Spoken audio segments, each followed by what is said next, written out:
أعوذ بالله من الشيطان الرجيم ورفع أبويه على العرش وخروا له سجدا وقال يا أبت هذا تأويل رؤياي من قبل قد جعلها ربي حقا وقد أحسن بي إذ أخرجني من السجن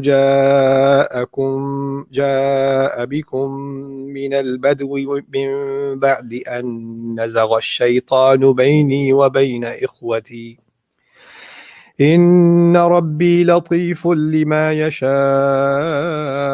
إنه هو العليم الحكيم رب اشرح لي صدري ويسر لي أمري واحلل عقدة من لساني يفقه قولي الحمد لله والصلاة والسلام على رسول الله وعلى آله وصحبه أجمعين أما بعد. Once again, everybody, assalamu alaikum wa rahmatullahi ta'ala wa barakatuh. Today I try to start our contemplations on ayah number 100 of Surah Yusuf. As I mentioned before, I think this ayah deserves a couple of days of discussion that we can try to give each part at least some of its due. So I'm going to get started today and we'll see how far we get over the next week, inshallah ta'ala. As we approach the end of the surah, there's almost you have to fight this sense of urgency. We're near the finish line, but actually I realized after kind of looking over what's left, there's actually quite a bit of work left on the surah. And for those of you that have been regular listeners to these lectures or have heard enough of them, what I'd like you to internalize is just a couple of things. One, that it's okay to take your time with the Quran. Don't rush the Quran. And even if we take a long time studying a single ayah, that's okay. That's time well spent. And Allah says, أَفَلَا يَتَدَبَّرُونَ الْقُرْآنَ. Don't they ponder deeply into the Quran? And there's a reason for that, because there's a richness and there's a calming of the heart and the mind, and there's gifts from Allah. And the more you contemplate, the more you think about it, actually internally you start healing. So the Quran is always going to be about quality and not about quantity, right? There's no rush to learn everything there is in the Quran. Sahaba took 8 years to study Surah Al-Baqarah. And I don't, social media is about all kinds of comments, and I personally have a pretty thick skin. I don't really care about, the comments. I don't take anything personally, but I do consider them opportunities for teaching moments. Even jokingly, somebody said, there are other surahs in the Quran, like all you do is talk about Surah Yusuf. Yeah, for now, all I do is talk about Surah Yusuf. When we were discussing Surah Al-Baqarah, I think it was 2.5, 3 years. Ali Imran took about 1.5 years, I think almost 2 years. So I'm completely content. I think Surah An-Nur, I just studied, not presented. I studied Surah An-Nur for maybe 6-7 months before I lectured on it. And the Deeper Look series, at the very least, the fastest I've ever done is try to study a surah, like the tail end of the Quran, the Juz Amma surahs, maybe study them full time for a week and then try to give a comprehensive lecture on one surah. I remember those days when I used to study those surahs, and it would literally take me an entire week to study just that one short surah and then present, and sometimes more. So I take time off and just study longer times to get to discuss whatever surah, and I still don't think I did them justice. So the heart has to be content that we have taken a dive into an endless ocean, and we should enjoy the fact that we are getting these drops, because at the end of the day, even after a lifetime of spending time contemplating the Quran, our entire lifetime we're going to walk out of the Quran and we're only going to have drops on us. We're not going to have the entire ocean ever. Right. And the other, almost impatience that, I can have or you can have is, man, there's so many other things to talk about. Why are you talking about this? Right. And yes, there are, but why not talk about this? Is this not one of the things we should be talking about or spending time with? So, which is why I actually constantly retell myself, take your time, take your time, take your time. Because this is literally, it's a journey and it's a labor of love. And it should be one for all of you also. There should be, even if those of you that missed a bunch of lectures, or you didn't hear about this series until very recently, and you're feeling intimidated, man, I'm so far behind. There's no race. You don't have to compete with somebody and say, hey, by the way, I finished the whole thing, or you don't. You can take your time with it. But خَيْرُ الْأُمُورِ أَدْوَمُهَا وَإِنْ قَلَّ. The best deeds are the ones that are consistent, even if they are little.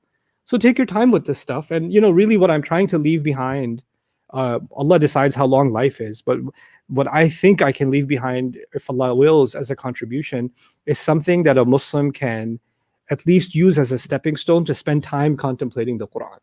So I won't be the final sort of answer to what Allah has to say or final interpretation of what you should think about, but at least it's a starting point, and then from there you can be inspired to do your own thinking, your own reading, your own questioning, your own research.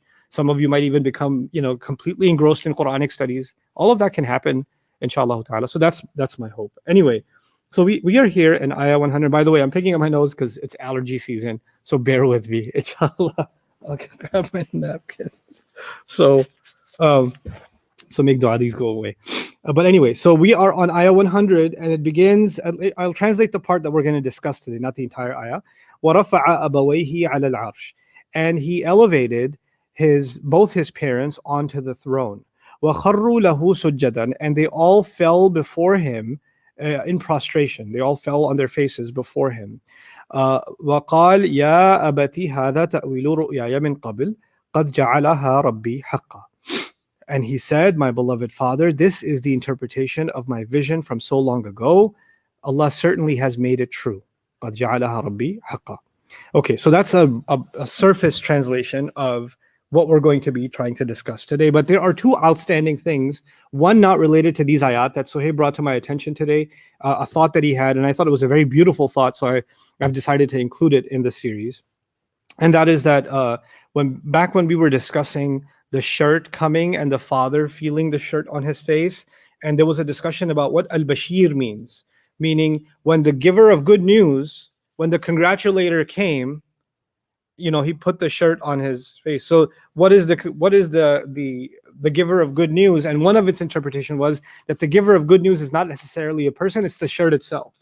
And one of the ways you can think about that is the shirt has actually already been giving good news for a while, because as the shirt gets closer, he's been getting the good news by the scent of it, right? So it's actually already been serving the role of a congratulator before it even gets there. And so it's been a Bashir for him before it even got to be the final Bashir on his face. Bashir meaning the giver of good news or the congratulator.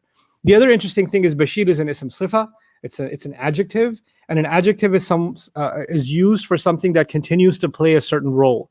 So a mubashir is someone who gives good news at a particular occasion, but a bashir is someone who continuously gives good news. And because the good vibes have been coming from the shirt for so long, it can be looked at as, because it was playing that role continuously, the word bashir is even more fitting. So it's at least one very plausible interpretation for bashir.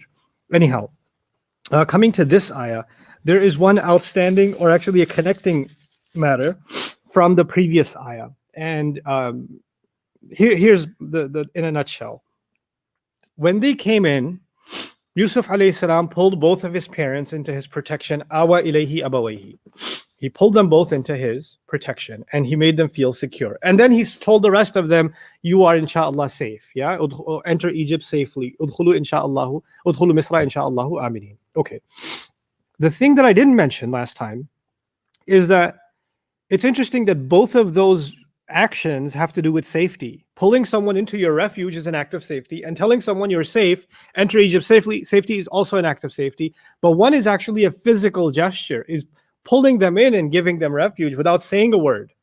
And the other is the words of offering safety.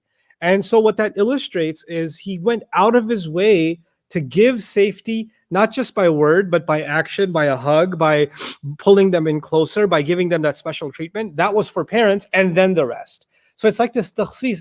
They were given this special prominence before the rest, even though the act practically, the body language of awa ilayhi abawayhi and the verbal language of udkhulu Misra insha'Allahu aminin is virtually the same, but one deserved more. It was more than that. So, like saying to a child, for example, or saying to your parents, I love you, is one thing, but giving them a hug and saying I love you is something else, right? And there's the more special, engagement with both parents. And even though we said that it's not the biological mother, and we talked about all of that, background before, but he's done that, and he's gone out of his way to address both of them in this way. But now let's tie it to this ayah. What he's done is made his parents feel loved and safe. Pulling someone in is an act of you care for them, you love them, and you want them to be safe. Awa ilayhi abawayhi. So there's a love and safety that's kind of been highlighted as a sentiment that he wants them to feel and that he's expressing. But now in this ayah, we go back to the parents again. وَرَفَعَ أَبَوَيْهِ عَلَى الْعَرْشِ. He elevated his parents to the throne. Obviously, to pull them towards himself literally doesn't mean he went to him, he pulled them towards himself, which means they got up, on stage. If this is like a throne, so they're up higher than everybody else now, right? And now Allah repeats what he does for the parents and says he raised them to the throne. So it's as if there's an interesting redundancy, an interesting repetition. Because the fact that he pulled them in and he brought them up expresses that. Or if Allah just said he raised them to the throne, obviously that's also a place of safety and honoring and love and all of that also. So either one of them could have sufficed, but Allah mentioned both. And he didn't even use the pronoun, which is interesting to me, because when something is mentioned in Arabic, then the second time you mention it, you can refer to it as a pronoun. So you could say, وَرَفَعَهُمَا عَلَى الْعَرْشِ, and he raised both of them on the throne. And the both of them would only refer to mom and dad that were just pulled in for safety. But instead of using the pronoun, he went back to the noun, وَرَفَعَ أَبَوَيْهِ عَلَى الْعَرْشِ. Right? He pulled both of his parents onto the throne. So it's actually this divine emphasis on both parents, again, highlighting something similar yet different. So how is it different from pulling them in from safety? If you want to put emotions behind this, it's one, making them feel loved and making them feel secure. Both of them making them feel loved and secure. Like, I'll take care of you now. And the other is making them feel honored. Honoring them. And making them feel like they are not in an inferior position. Because to put them on the throne, I'll read something from Sha'rawi on the act of putting them on the throne. لِأَنَّهُ لَمْ يُحِبْ التَّمَيُّزَ عَنْهُمْ. Because he didn't want to make himself feel like he's separate or in a distinct position from them. Right? Because obviously anybody on the throne is distinct from the rest of the society. But he wants his parents to feel like this throne means nothing. You and I are not separated by this throne. The status of mine that the world acknowledges, everybody calls me Al-Aziz, everybody looks at me with disrespect, I'm a big shot now. No, not to you. I'm not going to distinguish myself. So I'm going to put you on the throne. رَفَعَ أَبَوَيْهِ عَلَى الْعَرْشِ. So his elevation, he's making sure they understand that doesn't mean they shouldn't treat him as anything more than just their son.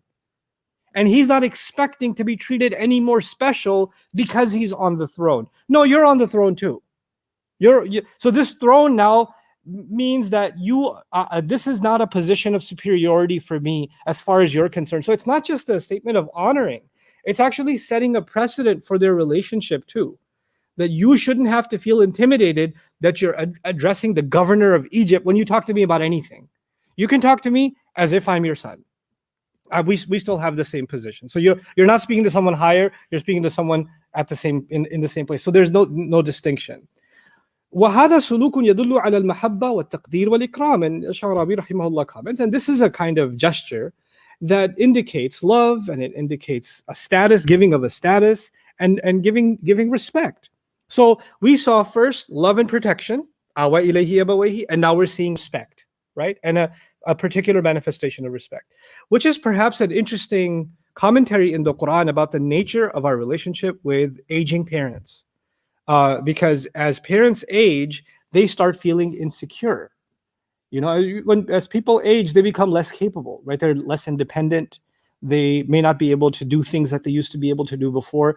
They, for a long time, were the provider and the caretaker and the protector of the family. And now they're the ones in need of medical care. They're the ones in the need of, like, sometimes emotional care. They're the ones feeling lonely, or they're the ones feeling insecure. They're the ones worrying too much about something, and they're the ones that are having all kinds of, panicky thoughts, anxieties, and they that play in their head and things like that. So the first thing is to make sure they feel secure and they physically feel your connection to them.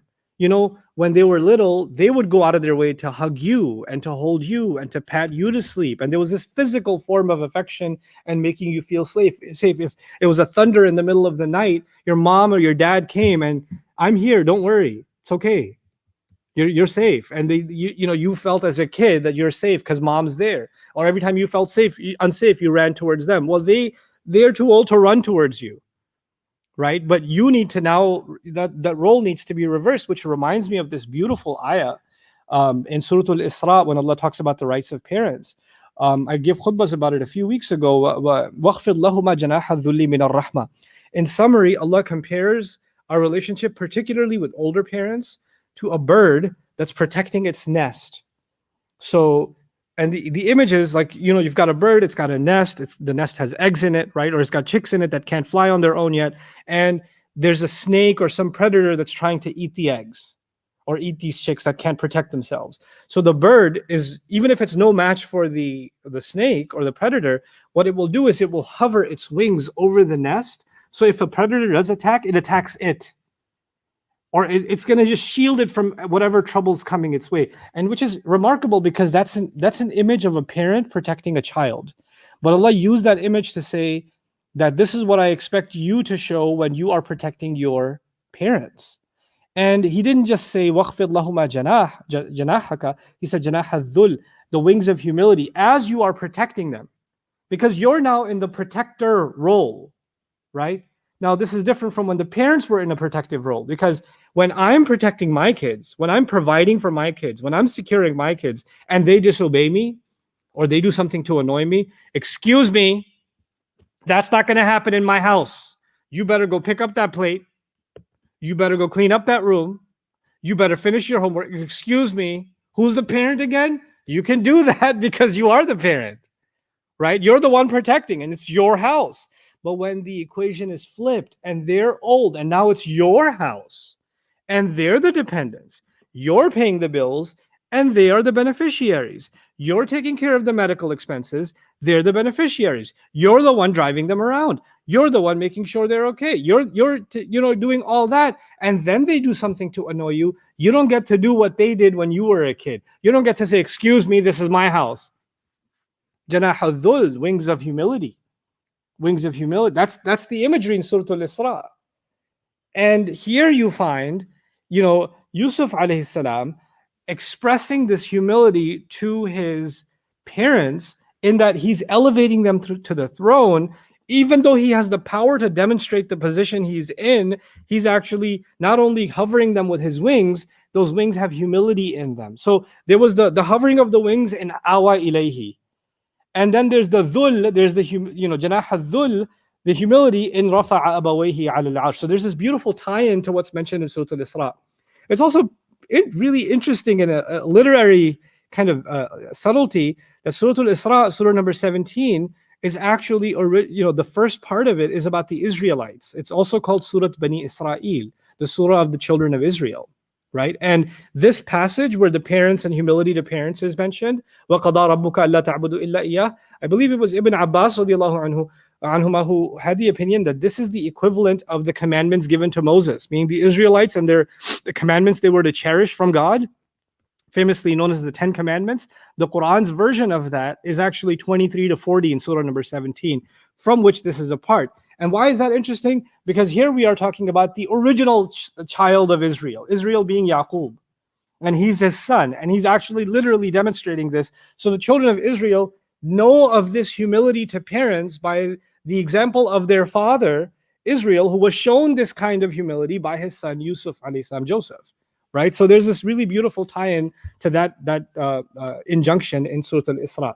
Anyhow, the other thing about elevating them on the throne, that's very subtle, is that, and I didn't finish that point about, when parents feel like they are no longer in charge and they're no longer relevant, it is the job of the son or daughter to go out of their way to say that you still deserve the same respect and the same status as far as I'm concerned. You're on my throne.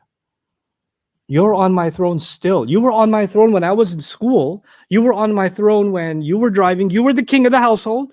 You were running things. Now you're old. Now you're not even able to take care of yourself entirely. You've lost your independence. But as far as I'm concerned, you still deserve the throne. You're still up there. And this is important because as we get older in our times in contemporary society, actually in many societies around the world, older parents are considered a burden, right? And they can become very difficult to deal with. And it's just a reality. Sometimes our parents are difficult to deal with. We have differences with them that are irreconcilable. And it's understandable for lots of reasons. The world they grew up in is very different from the world that we grew up in. And our children are growing up in an entirely different planet. The world is changing culturally, economically, socially, psychologically so fast that it's actually literally a different universe every 20 years, every 10 to 20 years. So, hard enough to relate to other human beings that are from the same time as you. It's much harder to relate to people from a previous generation or for them to relate to what's normal to you, for what makes sense to you, because their world has completely just transformed. Allah created you for a different time. Allah created them for a different time.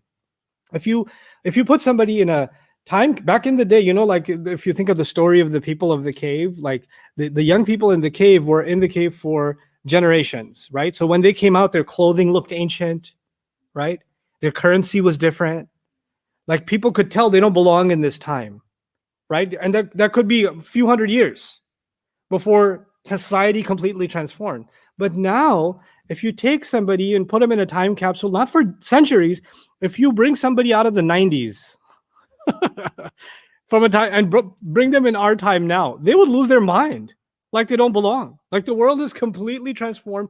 If you took somebody, not even from a different society, if you took somebody from New York City from 1994 and then plucked them into 2020 and dropped them there, what's going on here? People have changed. Language has changed. Technology has changed. The way people communicate with each other has changed. Family has changed. Social issues have changed. What the world is talking about has changed. Donald Trump is president? They'd have a heart attack just off of that. So the point being that, if the world changed so much that someone who still may relatively be in their youth, they're not an old man at that point, is seeing a completely different world. Can you imagine how far apart you are from your parents' generation as you're becoming an adult and they are of the age that, the generation that they are? So relating to parents can become very difficult. What they saw as normal around them is completely out the window now. So everything is weird to them. Everything is agitating to them. Right? So there are cultural reasons, social reasons, sociological reasons, psychological reasons why there can be a lot of conflict between us and parents. But what is the ayah saying? The ayah is saying you can have those differences. But what we can draw from this is my responsibility to my parents is to still give them love and protection. And my responsibility to my parents is try to honor them so they don't feel like they're irrelevant. Like sitting on the throne, let's talk about Yusuf alayhi salam. They're sitting on the throne, right? And let me tell you something about the throne. Al-Arsh huwa sarirul malik alladhi yuridu minhu al-hakim umur al-hukum. It is the long couch, elongated couch of the king, the comforted cushion of the king, which is meant for him to sit and deliberate his judgments on governance every day. It's basically the Oval Office, right? It's the desk from which real issues are dealt with. Or if you think of it like a closer contemporary example would be, it's the Supreme Court judge's bench. Only the judge is supposed to sit there because that's his job. He's supposed to execute judgments from here. That's his job. That's his qualification. He was given this role to fulfill his responsibility. And by the way, the judge, doesn't matter how much he loves his or her parents, can't put his parents up there and say, no, you run the Supreme Court today. Their parents may not be qualified. Right? So the throne, the arsh, is actually a position of great responsibility, and it's a job. It's a high job. It's the highest job. It's an honorable job. It's your honor, but it's not just a place. It's not just a casual place. It's not like you invited your parents home or they came home for the first time and the special sofa goes to them. It's not just a special sofa. It's the seat of power. It's the seat of where my job is. And why is that important? Because nowadays we say to our parents, Dad, that's my job. Just kind of stay out of that, please. That's my role, right? And even though Yusuf alayhi salam is not going to let his parents make judgments over Egypt, symbolically he's saying, my job role, as high as it is for the rest of the world, my job role is not something I will use to make you feel irrelevant. You, as far as I'm concerned, you're on my throne. So I come back to that point again. So it's nowadays we say, we've got, new age technology. We're running our businesses. We're providing income. We're discussing issues that our parents just they fly over their head. And your dad might give you, your mom might give you business ideas that used to make sense in the 70s. And you're like, why do I have to listen to this? That it doesn't work like that anymore. Mom, that's not how the world works anymore. It's not like that. It's not. And you get frustrated. Why do I have to have this conversation? Actually, that's the time for you to to let your annoyance take a back seat, because you were way more annoying when you used to, poop in your clothes and pee on yourself and they cleaned you up. You were way more annoying when you were screaming at the top of your lungs while your mom was trying to listen to a khutbah and everybody else was staring. And she didn't take you to a corner and beat you up. She took you to a corner and gave you a hug and cleaned you up. So let's just take a humble pill and understand, they can be difficult. Allah says, وَمَن نُعَمِّرْهُ نُنَكِّسُ فِي الْخَلْقِ. Surah Yasin, whoever we give old age, we start reversing them in creation, which can also mean not only do we start deteriorating and weakening their body, and they become less and less capable like a child would be, like a baby would be, but also senility, like they can reason less, they can get agitated more easily, they become emotionally less capable of controlling their temper. They can have tantrums like a child has tantrums. That's just natural. Allah has made human beings like that. كَيْ لَا يَعْلَمَ مِن بَعْدِ عِلْمٍ شَيْئًا. So even after, so that when we, what Allah calls أَرْذَلِ الْعُمُرِ, the most weak and what's the word, powerless age, where a person will, after having known so much, knows nothing. They start having short-term memory loss. They start forgetting things that they knew. They start making incoherent sentences and things like that. And this is the time where we feel like, what are they contributing? They're nothing but a burden. They're just bills we have to pay. They're just conversations we have to put up with. No, رَفَعَ أَبَوَيْهِ عَلَى الْعَرْشِ. Every ayah in this surah is a commentary on how we are to carry ourselves, and understand that it could be that one of those two parents is someone that has caused Yusuf alayhi salam a lot of drama if you were to accept the Israelite account. But the Quran erases all of that, because what others do should not dictate how you should carry yourself. He's starting fresh. And so وَرَفَعَ أَبَوَيْهِ عَلَى الْعَرْشِ. It's a really powerful expression of his, his honoring and his protecting of the one he loves and the one he's responsible over. And that's the last comment I'll make, that it can be extended beyond parents. Whoever we are responsible over is worthy of our love, our protection, and respect. Love, protection, and respect. Because sometimes we give one of these or two of these and not the rest. Like, I respect you a lot, but I can't protect you. Or I love you and I protect you, but I ain't giving you no respect. I do enough. I pay the bills. So I get to raise my voice like this. Remember who's in charge. Like, you could do that. You could take that road. But it's kind of both that have been brought in. And it's like they're interchangeable or necessary. Lazim and malzum, two sides of the same coin. When it comes to those relationships, for those that are now in our care.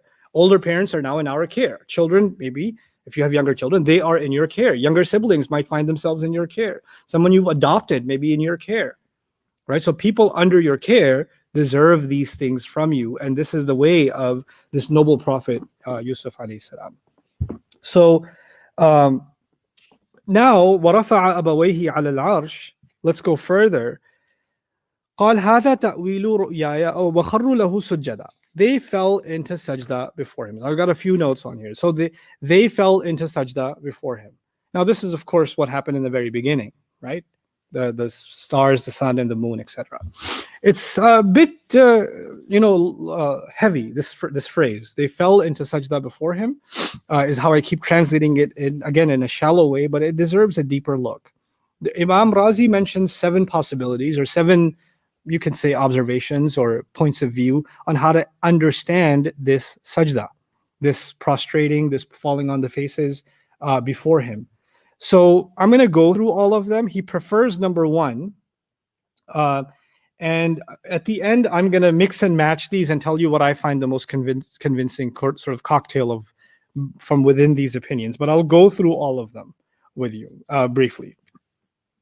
I'll start with number two, not number one. I want to mention number one last. Number two, that they prostrated in his direction, but prostrated to Allah out of gratitude. So towards him, but actually to Allah. Now let me explain what that means. The Kaaba is we don't pray, we don't do sajda to the Kaaba. We do sajda towards the Kaaba, but we're actually doing sajda to Allah, right? But technically what it looks like is we're prostrating to a stone, a creation of Allah. The Kaaba is a creation of Allah. It's simply a direction, but not the object of our worship. The object of our worship, the purpose of our sajda is always Allah, regardless of the direction. You understand?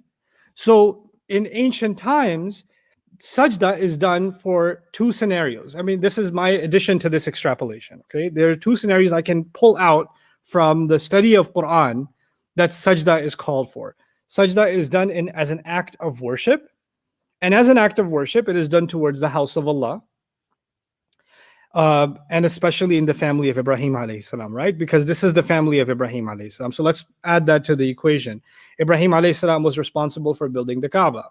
And because he built the Kaaba, and Allah, as he was raising the foundations of the Kaaba with his son Ismail, Allah told him that this house is being built for those who will come and go around it, those who will spend time here and worship, separating themselves from worldly issues, al-akifin, like i'tikaf, what we call i'tikaf. Sujud, and people that are going to do ruku', bowing, while standing, and sujud, falling on their faces. In other words, the Kaaba is being built, and one of its fundamental purposes is, this is for those who want to do sajda to me. This is why it's being built. This was given to Ibrahim alayhi salam as his final award. Like after all of his trials, you get the honor of building what? The Kaaba, which is going to be the direction of sajda for anyone who wants to actually make sajda to Allah. Yes? Now, Ibrahim clearly taught that to Ismail, and clearly also taught that to Ishaq, his other son. It's not like he'll teach him a different religion, right? And Ishaq is even younger, which means not earlier, but later on. The Kaaba is already built. That's already done, And so he's going to teach his son Ishaq the same thing. And in Surah Al-Baqarah, Allah bunches Ismail and Ishaq together. So earlier on, the Kaaba is being built. Later on, the children of, the child of Ibrahim is Ishaq. Ishaq has Yaqub. Yaqub is asking his kids, what will you worship? And they say, the God of your fathers, Ibrahim and Ishaq. In other words, the idea that sajda is going to be done to Allah alone and will be done towards the Kaaba is established. This family knows that sajda is done towards the Kaaba, right? But which sajda? The sajda of worship is done towards the Kaaba. But the Quran also talks about sajda in a different situation. It's kind of worship, but it's something a little more or a little different.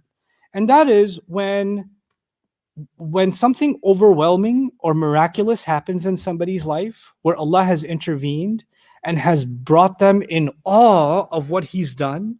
Like when a creation of Allah is overwhelmed by the power of God manifest in a miracle, then they can't even help themselves. They fall on their faces. They fall on their faces in sajda. Now, I'll describe this to you. In Surah Al-Isra, and this Surah Al-Isra is Meccan. So in Mecca, the idea that the sajda is only done towards the Kaaba hasn't even been established yet. Okay? That's not even given yet. And Allah describes people who hear the Quran for the first time. People of the book that hear the Quran, sincere people of the book that hear the Quran for the first time. And He says that when they hear the word of Allah, يَخِرُّونَ لِلْأَذْقَانِ سُجَّدًا, they fall on their faces in sajda. And you don't necessarily imagine that they say, which way is the Kaaba again? And I'll fall in sajda. The image is they just collapse before God. They put their head on the ground. The direction becomes irrelevant now. They are, the way you can describe that is, they put their head on the ground in face of, when they come into contact with God's miracle, right? The silly example I'd like to give you that's contemporary is when Pakistan cricket team wins a match, like half the team just falls into sajda. I don't know if they check sajda qibla direction first, but they just fall on their faces, because they're like, oh, this must be a divine intervention that we won this match. So, but the idea being, okay, out of gratitude. So the opinion here is actually, it was towards Yusuf, because Yusuf and the fact that he survived and the fact that the family is united in this way and the fact that the parents have been honored in this way, there's so much to be grateful for in a time of uncertainty and famine and danger, that the entire family is now safe. Like, there's an overwhelming feeling of gratitude, and all of it, Allah made it happen because of this miraculous, intervention in the life of Yusuf alayhi salam. So they fall in sajda before what they see as a miracle.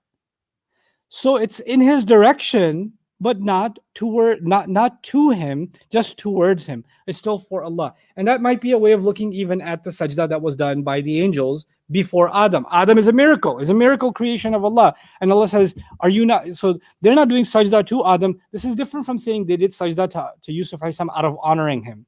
That's not the view here. The view is they're seeing that as what's happened with Yusuf as a miracle. And that's humbled them and made them fall on the sajda, and the direction becomes irrelevant. So it's not to him because he's the recipient of the miracle. You understand? And then, but it's still done to Allah. Now, others have translated the third attempt to interpret this. Again, I skipped number one on purpose. The third attempt to interpret this is that kharru has been translated as marru, or interpreted figuratively, to suggest that they simply humbled themselves. So the phrase sujjadan is used as an act of humility. The first objection to that is, well, it doesn't just say sajadu, they fell into prostration, because poetry uses mountains doing sajda to the horses that trample over them. Like, the horses were not, done in by the elevation of the mountains, and the poet will describe in ancient Arabia that the mountains are doing sajda to these horses. Right? What does that mean? That the mountains have been humbled by the horse. Right? So they say, well, as a figurative poetic expression, it might mean that the family was humbled before Yusuf. Right? The problem with that is the verbiage in the Quran is not they did sajda, it says they fell in sajda. Kharru lahu sujjadan. So the falling makes it very literal. And then the objection to the response to that objection that Razi quotes is, well, perhaps you can look at kharru as marru. And he cites some example in the Quran elsewhere where you might look at it that way. Not a very strong argument as far as I'm concerned, but okay, we'll at least accept that possibility as one mentioned, recorded in scholarly tradition, and that is that they became humbled before him. So it's not saying it literally, they were humbled before him. Now, the fourth one, this things get really interesting, doesn't necessarily include the parents. He raised them on the throne. The language is he raised both his parents on the throne, and they fell into sajda. So if they're raised on the throne, there's not much room to do sajda up there. But you can imagine in a king's court, when, in ancient times, oh, great king, and, somebody bows in front of the king, they're not up on the throne, they're at the bottom. And the king or the high noble is up there. That's not the place to do sajda. That down there is the place to do sajda. So some have actually postulated that when it says they bowed down, again, the reason can still be because of Allah, but they bowed down in humility, or they bowed down in awe of Allah's miracle, but it was the children, his brothers, and maybe even their families that fell into sajda, but the parents were already elevated before that could happen. So they were elevated. But then the question becomes, well, how does that become an interpretation of the dream? Because the dream was 11 stars, the sun, and the moon, right? So they should all be doing sajda. And the objection rate, there are answers to that. One being that Fakhruddin Razi says that sometimes a dream doesn't have to be interpreted entirely literally. Like, the idea overall has been established. So he says that you don't have to be so literal about the dream. That's his way of looking at it. Interestingly, though, First of all, the language kind of did make it difficult, because them being raised first and then everybody else falling on the sajda is kind of a separation between the parents and the children, right? And scholars also had this interesting objection, because here you have him protecting his parents. Here you have him honoring his parents. So he would have a hard time accepting his parents doing sajda. Right? Because that's the opposite, right? They're humbling themselves before him. But everything that's been said so far is he's humbling himself before them. He's not humbling himself before his brothers, but he certainly is humbling himself before the parents. Now, I suggested this to as we were discussing this with Suhaib, the thought came to me to go back to the ayah of the dream, right? Where this all started. It's interesting that in the ayah, here's the language, إِنِّي رَأَيْتُ أَحَدَ عَشَرَ كَوْكَبًا, I saw 11 stars, وَالشَّمْسَ, along with, you could translate this, 11 stars, along with the sun and the moon. Okay, I used along with, like waw al-ma'iyya, okay? I saw 11 stars. Not only 11 stars, I also saw the sun and the moon. But then he stops. And he says, رَأَيْتُهُمْ لِي سَاجِدِينَ, I saw them doing sajda towards me. Okay, that's the word, that's the verbiage. Now, you see, I translated, I saw them. Now think of it in English. I saw 11 stars. Here's what is not said. Let me qualify. Here's what is not said. I saw 11 stars, the sun and the moon prostrating before me. That is what is not said. Here's what is said. I saw 11 stars. And along with the 11 stars, the sun and the moon too. I saw them doing sajda to me. I saw them doing sajda to me. So the word them has been repeated. This time the word them represents something that has been mentioned before. But it can't, the word them creates a grammatical ambiguity. You can look at it as all of them did sajda to me. You can also look at it as I saw 11 stars. And by the way, the 11 stars, what I could also see was the sun and the moon. Not only the 11 stars. But coming back to the 11 stars, I saw them doing sajda to me. So the them could actually just pick on the 11 stars and skip the parents potentially in the language of the ayah originally. It can be looked at that way. There's a possibility. And I actually personally like that possibility, because it solves the problem of Yusuf alayhi salam not accepting. Why, put yourself in that position. How would you accept your father or mother or someone in the mother's position to be humbled before you, when you're going out of your way to what? Honor them. And even if they were trying to do that, no, not you, dad, not you, not you. That's natural, right? That's what you would expect to have happen. Not like he's humbled before and he says, Dad, this is what it meant. Like, that doesn't seem to add up very well, right? But others have tried to stick to, even the parents fell into sajda, which is a plausible yet possible explanation. These are both very possible, is what I'm saying. And if you stick with that explanation, they have to explain, how could he accept, we in our religion understand children showing humility to parents. How is this scenario okay where the parents are showing humility to the child? Well, that's because then they compare this to the example of Ibrahim alayhi salam. When Ibrahim alayhi salam was told to slaughter his son, you just do what you're told. It doesn't matter who's in what position. The child has a right to be protected. The child has a right to be kept safe. The child has a right to, the last place they should be hurt from is the parent, but the command is to slaughter your child, right? But when Allah commands something, you do as you're told. And your feelings and other things that were normal outside of that are out the window because Allah commanded it.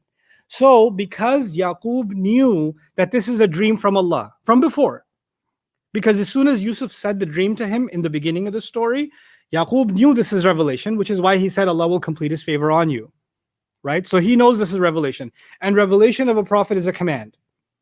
A dream of a prophet rather is a command, it's revelation. And Yaqub now knows from revelation, this is the time. This is the moment. So he's actually not humbling himself in awe of what's happened with Yusuf. The interpretation is he's obeying Allah's command to fall in sajda, which he knew about from the dream. And so therefore, Yusuf is not having a problem stopping him, because Yusuf also understands that this is him obeying Allah's command.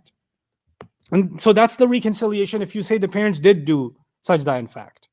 If that would be the reconciliation. So those are both views that I've kind of put before you. Okay. So now, The fifth view is that sajda was done. It was normal back in the day for honoring somebody, and this is understandable in the time of kings. Even in the Bible, you have people that are humbled before somebody or honoring somebody. They fall in prostration. So they say that this was just a thing that was done and it had nothing to do with worship, and that's an opinion. But the rejection of that is, if that was the case, then Yusuf should be doing sajda to his father before he could do sajda to him, because if it's the idea of honoring someone, then the child should honor the parent before the parent even honors the child, right? So the fact that we don't see Yusuf do that is also kind of indication that that may not be the rationale behind that sajda. So even Razi kind of mentions that objection to that view to begin with. He prostrated. Now this is an interesting add-on. The idea that the sajda should be done. Let's go with the idea that it was revealed that the sajda should be done, right? If you go with that idea, the brothers don't know about the dream still. Because remember in the beginning, the father said, don't tell your brothers the dream. So the only one who knows that sajda should be happening is the father. And it's not like the brothers are so spiritually inclined that they are immediately going to fall into sajda. If that was, in my opinion, the time to fall into sajda and humility was the first time when he said, I am your brother, right? I am Yusuf and this is my brother. No harm shall fall on you today. That was the ultimate humility for them. And that's the time they should have fallen into sajda actually, because that's when it really dawned on them, right? It's not like it's dawned on them now. It dawned on them back then. So then what is this? How did this work? How did this actually play out? Well, the way it played out perhaps is that Yaqub alayhi salam recognizes that Allah has alleviated all of his grief and all of his pain. And he has made Shaitan's plot to destroy this family fail.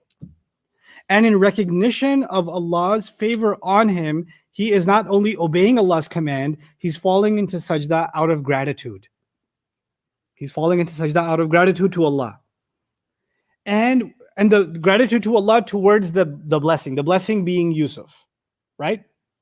And in doing so, he's actually setting an example for his sons to do the same. Like he's leading by example by doing that. So he falls into sajda, and the sons realize that they should fall into sajda also. But the rationale in number 6, Razi mentions an interesting thing. He says that the father may have recognized that even though socially, in the worldly sense, the brothers have been humbled, they may still have agitation and pride within them that, man, we have to humble ourselves before him. And he wants to kill any element of pride or agony inside of them that they are now subdued by the brother that they tried to get rid of, by first humbling himself and in gratitude to Allah, and letting that pride be killed and let them fall in line, like leading them by example. So that's the kind of the scenario being he went first, also because he was the only one who knew that sajda should be done, and then the rest of them followed into sajda. Okay, so 7 was actually something I already illustrated, that Allah instructed him and Yaqub alayhi salam went along. Now I'm going to read the one that I like the most, and I'll combine from everything I told you guys, okay? Al-wajh al-awwal, the first interpretation. The first possibility, وَهُوَ قَوْلُ ابْنِ عَبَّاسٍ, and it's the statement of Ibn Abbas, فِي رِوَايَةِ عَطَاء, in the narration transmitted by Ata. أَنَّ الْمُرَادْ بِهَذِهِ الْآيَةِ أَنَّهُمْ خَرُّوا لَهُ أَيْ لِأَجْلِ وِجْدَانِهِ سَجَدَ لِلَّهِ تَعَالَى. That they fell to him is actually fell because of him, because of having found him, and they bowed down to Allah. وحاصل الكلام, and what you get from that interpretation, أن ذلك السجود كان سجودا للشكر, that this sajda was simply, this prostration was simply a prostration of gratitude. فالمسجود له هو الله, and the one being prostrated to actually is Allah. إلا أن ذلك السجود إنما كان لأجله, because that sajda was, and it was only being done because of what Allah did with Yusuf.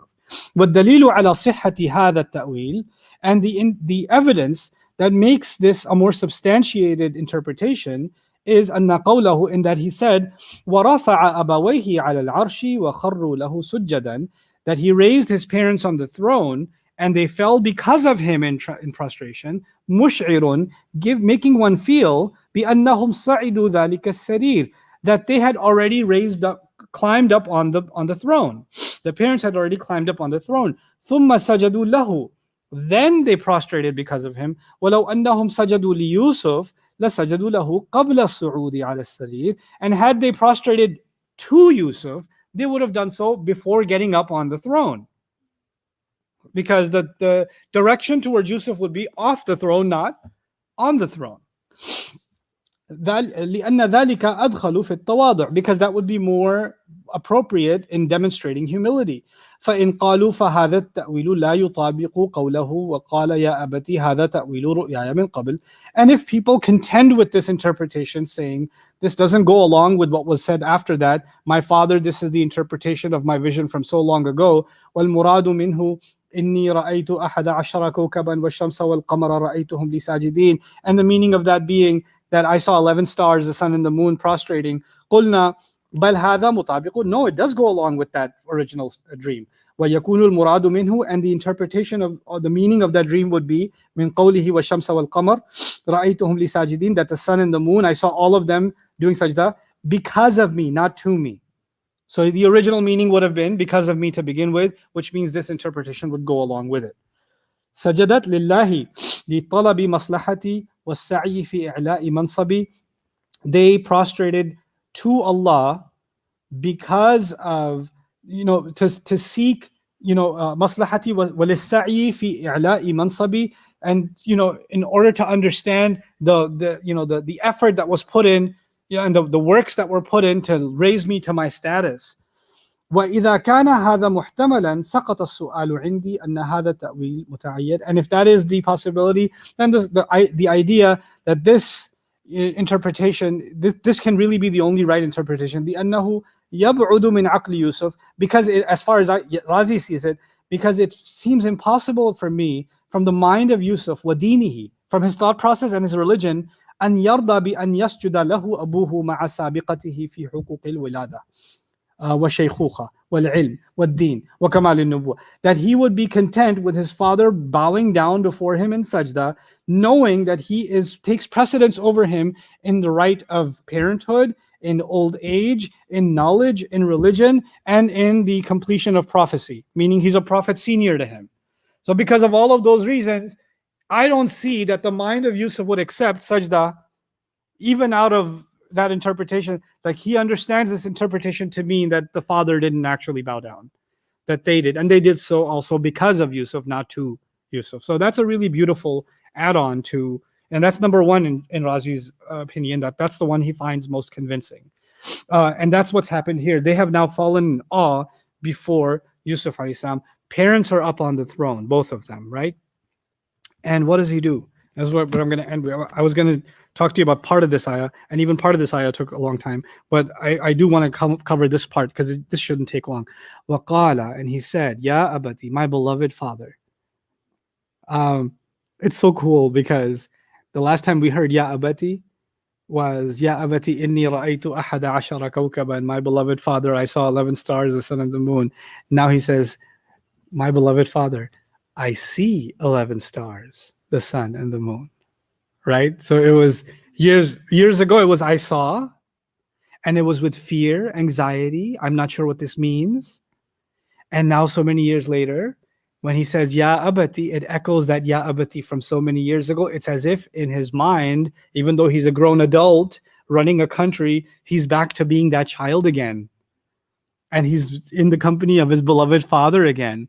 And it's all about that dream all over again. That conversation is now echoed again. And he says, هَذَا تَأْوِيلُ رُؤْيَايَ مِنْ قَبْلِ. This is the interpretation behind my vision from so long ago. Dad, this is what it meant. Oh my God, Dad, this is what it meant. I came to you with a question about what it meant. Remember? And you said, Allah will complete his favor on you. Now listen to not just the dream. Listen to what Yaqub saw was behind the dream. Let me pull it open. You need to just connect these dots. It's so powerful. When he said this to his father, he said, وَكَذَلِكَ يَجْتَبِيكَ رَبُّكَ. Listen to these words again now. That is how Allah has selected you for a special task. Do you see Yusuf being selected for special tasks all along? وَيُعَلِّمُكَ مِنْ تَأْوِيلِ الْأَحَادِيثِ. And this is how he's going to be teaching you the interpretation of all kinds of speech. Do we see that all along? وَيُتِمُّ نِعْمَتَهُ عَلَيْكَ, and He will make sure the favor on you has been completed. He will complete His favor on you. Did He keep on completing His favor? Piece by piece by piece, every Lego piece, every puzzle piece kept coming closer and closer to completion. وَعَلَى آلِ يَعْقُوبَ. Listen to this. He will complete His favor on you and on the family of Yaqub. Now, on the family of Yaqub, you could say, is who? The family of Yaqub is his other kids. It's his wife. It's their kids in the future. وَعَلَى كَمَا أَتَمَّهَا عَلَى, and it's not, the family of Yaqub is not the fathers of Yaqub. How do we know that? كَمَا أَتَمَّهَا عَلَى أَبَوَيْكَ مِنْ قَبْلِ, like He completed it on your father, both your fathers from so long ago, Ibrahim and Ishaq. Wait, that means the family of Yaqub is something else, and the fathers of Yaqub in the phrase are something else. The family of Yaqub is Allah is going to do you a huge favor, and who else? All of them a huge favor. That's what Yaqub said so long ago. Yaqub alayhi salam's words fit like a glove to what's happening right now. And now because that's what Yaqub said, generally speaking, in abstract terms, in Allah's grand plan terms, not the specifics, because Yaqub can't know the specifics. But what Allah has revealed to him is He's going to complete His favor. You're going to learn interpretation of all kinds of speech. He's going to complete His favor, not just on you, on the entire family of Jacob. The entire family of Jacob is blessed. Then you find later on Yaqub saying, Asa Allahu an ya'tiyani bihim jami'a. Maybe Allah will bring all of them to me. Hopefully Allah will bring all of them to me. And they called him crazy. But he knew from the beginning, this favor is for the entire family. It's all going to work out in the end. And now he turns to dad. He remembers what dad said so long ago. Not only a favor on me, but a favor on everyone. And so he turns to dad and he says, when he says to him, هَذَا تَأْوِيلُ رُؤْيَايَ مِنْ قَبْلِ. This is the interpretation of my dream from so long ago, my vision from so long ago. قَدْ جَعَلَهَا رَبِّي حَقًّا. My master has made it all real. Can also mean made it all true, made it all materialized. Now, what has Allah made true? The dream, right? But look at it in a deeper way. Allah has taken something that was seen in a dream and turned it into reality over the last couple of decades, or 30 years or 40, however long it was. Let's not even go into how many years, who cares? That's not the issue. The issue is a lifetime of struggle. He looks back at that lifetime of struggle, and now the way he looks at all of that tragedy is inside this one phrase, that was Allah making it real. It's not just right now they're doing sajda, therefore that dream has become real. That's become a reality, it's been proven true. But he's actually even commenting, Allah was making it true all along.